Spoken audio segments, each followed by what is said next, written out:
बेलको घरमा घर कोही छेउ पुग्नु पाएको चाहिँ अलिअलि मलाई थाहा छ यो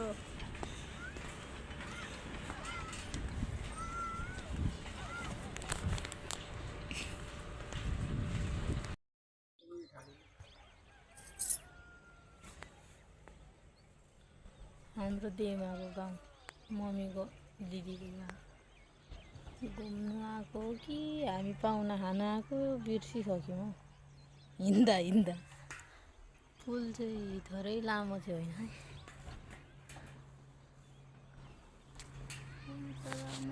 थोरै लामो साह्रै लामो नि मम्मी उता पाहाडमा नि यस्तै हुन्छ जस्तै हुन्छ टिस्टा खोला यही कतिको लामो हुन्छ यति लामो हुँदैन नि उता यो एउटा त दुईवटा तिनवटा जति चारवटा जति हुन्छ नि छोटो छोटो हुन्छ उता त यता बढी नै लामो कति लामो छ यहाँ त धेरै लामो छ मम्मीको दिदीको गाउँ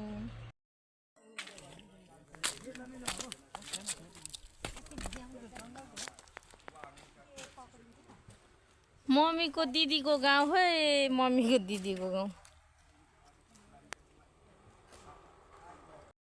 कति डाँडा निकाल्ने यो चाहिँ होइन यो दिदी बहिनीको भेट बुहारीको भेट यस्तै भइरहेछ फोटो खिच्ने क्रममा यो अलिकति जङ्गल यस्तै छ पहाडको जस्तो अब लाली गुराँस छैन गाईजहरू होइन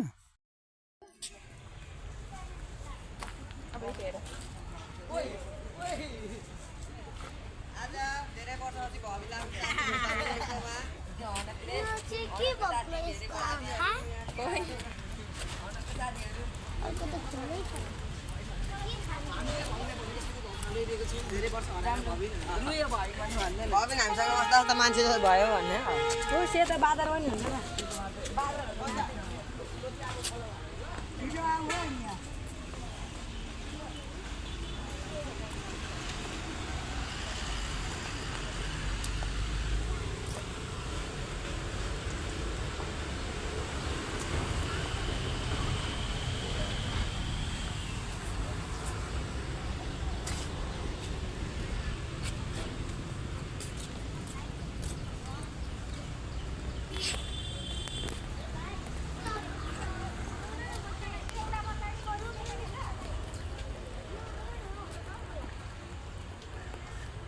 म चाहिँ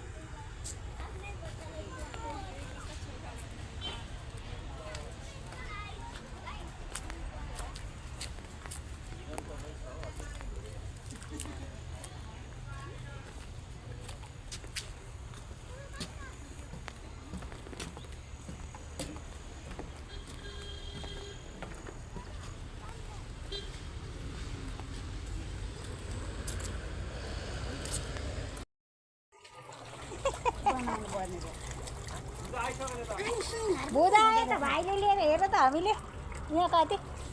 अनि लान्छु भन लु भिडियो गरौँ न यहाँ केटा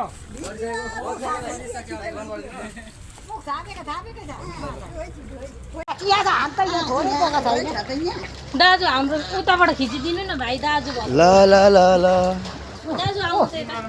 होइन हामी सबै चारजनाको हो त्यहाँबाट यताबाट गरिदिन्छु भिडियो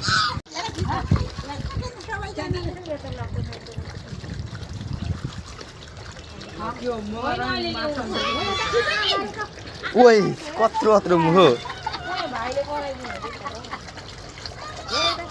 कति राम्रो अगाडिको चाहिँ कुमुदैमा थापेको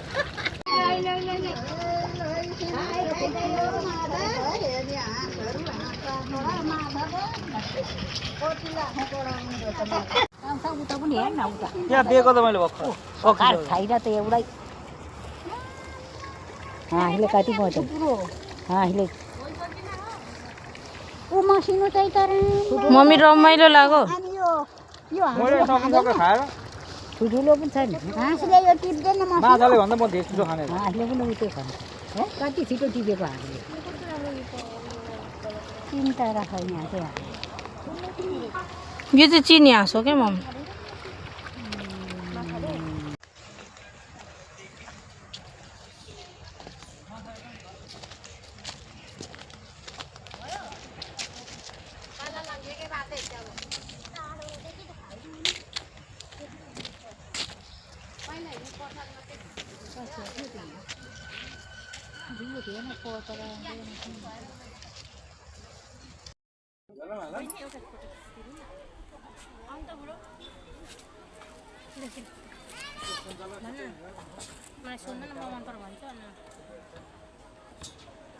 तपाईँ कहाँ आउनुभएको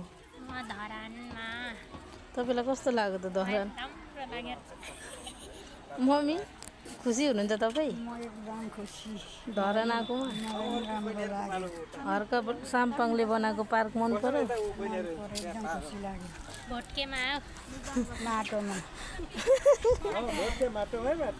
हाम्रो मम्मी फेरि ले है धरान श्रम सांस्कृतिक पार्क हाम्रो धरान राम्रो धरान भन्थ्यो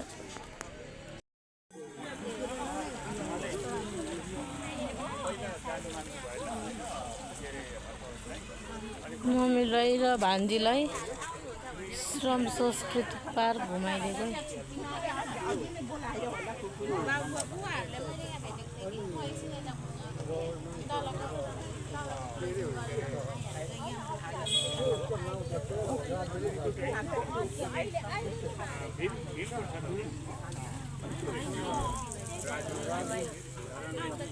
हजुर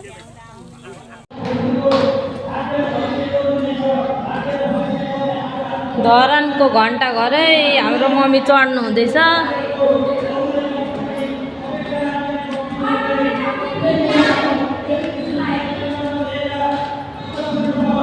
यता पनि हेर्नु न मम्मी घरिघरि